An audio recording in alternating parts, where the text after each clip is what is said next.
Hai semuanya, masih bersama Mr. SK. Teori evolusi adalah sebuah teori yang membahas mengenai perubahan atau perkembangan makhluk hidup, asal-usulnya, serta keterkaitan genetiknya antara satu makhluk hidup dengan yang lainnya. Dalam teori evolusi, perubahan atau perkembangan makhluk hidup terjadi karena kombinasi 3 proses utama, yaitu variasi, reproduksi, dan seleksi alam. Mungkin yang sering kita dengar dari teori evolusi adalah teori Darwin, di mana dia menyebutkan bahwa kera adalah nenek moyang manusia. Namun seiring berjalannya ilmu sains, diketahui bahwa teori Charles Darwin tersebut belum sepenuhnya benar. Pasalnya, sebuah fosil purba hewan bertulang belakang atau vertebrata sedikit membuka misteri tersebut. Penasaran info lengkapnya? Mari tonton video ini sampai habis.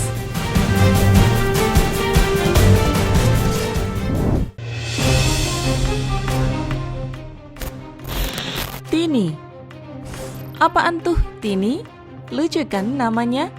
Tini merupakan hewan purba yang memiliki 4 kaki guys, sepasang paru-paru dan 5 jari.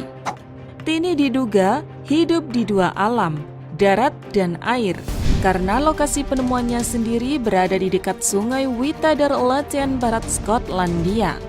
Ukurannya yang hanya memiliki panjang 4 cm sendiri memang menyulitkan para ahli untuk meneliti lebih lanjut. Namun hadirnya Tini semakin menguatkan fakta bahwa banyak hewan tetrapoda atau hewan berkaki 4 mulai hidup di darat sejak 360 tahun yang lalu. Tanpa Tini, tidak akan ada burung, dinosaurus, buaya, mamalia, kadal, dan tentu saja manusia. Jadi, satu langkah itu sangat krusial. Dan fosil ini berada di perbatasan Skotlandia, kata Dr. Nick Freys, ahli paleontologi yang meneliti Tini. Berkat ditemukannya Tini, hipotesa mengenai asal-usul manusia dari ikan jelas makin menguat. Bahkan pada sebuah jurnal bertajuk Proceedings of the National Academy of Sciences yang dirilis pada 2010 lalu mengatakan bahwa ikan purba adalah sosok yang membuka jalan evolusi dunia. Sebagai catatan, pada 360 tahun yang lalu, bumi mengalami kepunahan massal yang disebabkan oleh bencana alam. Peristiwa tersebut tak cuma memutar ulang ekosistem yang ada di bumi, tetapi juga menyebabkan evolusi kehidupan para vertebrata dari yang tadinya hidup di air jadi ke darat. Apa benar nih ya, ikan adalah nenek moyang kita?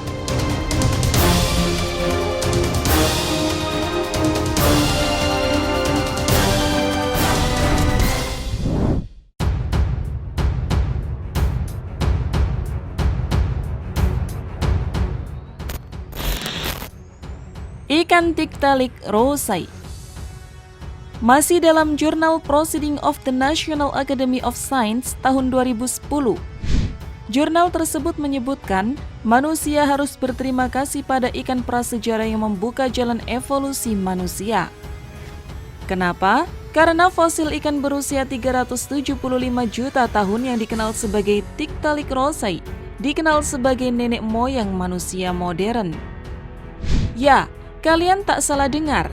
Ikan ini merupakan ikan yang hidup jauh sebelum dinosaurus berevolusi dan bahkan sebelum vertebrata mengolonisasi daratan. Ikan ini memiliki ingsan, sisik, dan sirip. Ikan ini juga memiliki kepala datar yang lebar dan gigi yang tajam. Mirip campuran ikan dan buaya, ia bisa tumbuh hingga sepanjang 2,7 meter. Dipandang sebagai pelopor dari semua hewan bertulang belakang daratan termasuk amfibi, reptil, mamalia, dan akhirnya manusia. Sejauh ini satu-satunya spesimen Tiktaalik yang diteliti oleh para ilmuwan baru mengungkap bagian depan ikan yang aneh tersebut. Blok batu berisi fosil hewan itu pertama kali ditemukan pada tahun 2004 di Nunavut, Kanada.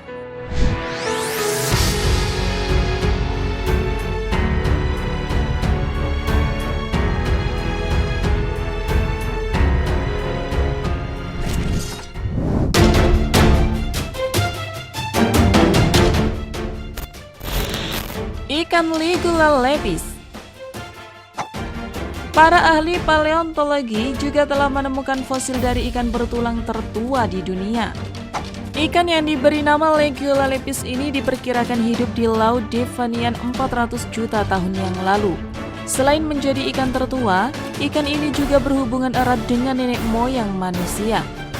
Tak hanya moyang manusia, ikan ini juga diperkirakan berhubungan dengan moyang Osteichthyens, yang merupakan sekelompok hewan yang memiliki kerangka tulang dan rahang. Osteichthyens meliputi keluarga ikan modern, amfibi, reptil, burung, dan mamalia. Para peneliti dari Flinders University di Adelaide, Australia, juga telah bekerja dengan tim peneliti internasional untuk mempelajari fosil ini. 2 tengkorak fosil ikan yang telah ditemukan di Australia memang tidak sempurna. Tapi dengan pemindaian 3 dimensi dan data microCT, para peneliti menciptakan model digital otaknya berdasar bentuk yang diambil dari dalam bagian tengkoraknya. Mereka juga dapat menentukan bentuk atap tengkorak serta saluran hidung dan telinga dari pemindaian tersebut. Hal ini sudah bisa menjelaskan rincian tentang bagaimana salah satu leluhur dan awal mamalia berevolusi. Bagaimana menurut kalian? Masuk akal atau tidak nih guys?